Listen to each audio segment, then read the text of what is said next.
मैं चूंकि एक शिक्षक हूं, आज मैं एक समारोह में गया था और वहां मुझे कुछ युवा मिले। अब मैं कुछ सवाल उनसे पूछना चाह रहा था, तो मैंने सिर्फ ये पूछा कि when did we adopt our constitution. आप ताज्जुब करेंगे, मतलब सवाल ये है कि हमने अपने संविधान कब अपनाया।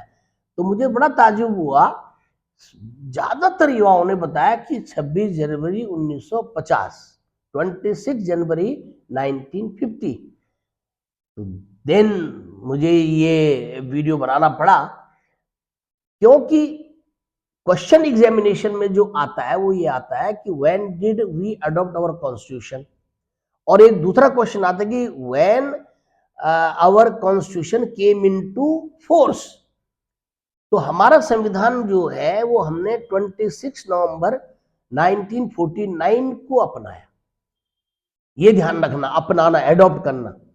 और हमारा संविधान जो लागू हुआ, केम इनटू फोर्स, वो 26 जनवरी 1950 को हमने इसको लागू किया। तो don't get confusing between two. And our constitution was prepared by constituent assembly. इसके बारे में आपको ऑलरेडी बता चुका हूं। This is our second episode of day to day GK. अब यहां पर मैं आपको बताऊं कि कॉन्स्टिट्यूएंट असेंबली ने 22 कमेटीज बनाई थी, जिसमें कि 8 जो थी वो मेजर थी और 14 माइनर थी। इन मेजर 8 कमेटीज में सबसे इंपॉर्टेंट कमेटी जो थी वो ड्राफ्टिंग कमेटी थी, जिसके चेयरमैन डॉक्टर बी.आर. अंबेडकर थी। और इसीलिए चूंकि इस कमेटी ने पूरा संविधान कंपाइल किया, इसीलिए डॉक्टर बी.आर. अंबेडकर को father of the Indian constitution कहा जाता है। वो भारतीय संविधान के जनक माने जाते हैं।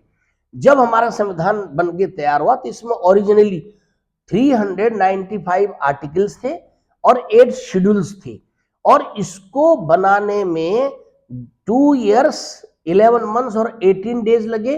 और उस समय कुल खर्चा 64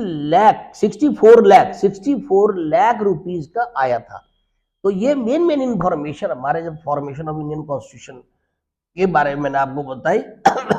बहुत बहुत आपका धन्यवाद। आपका लाइफ बहुत बेहतरीन गुजरे, ये मेरी शुभकामनाएं हैं। धन्यवाद।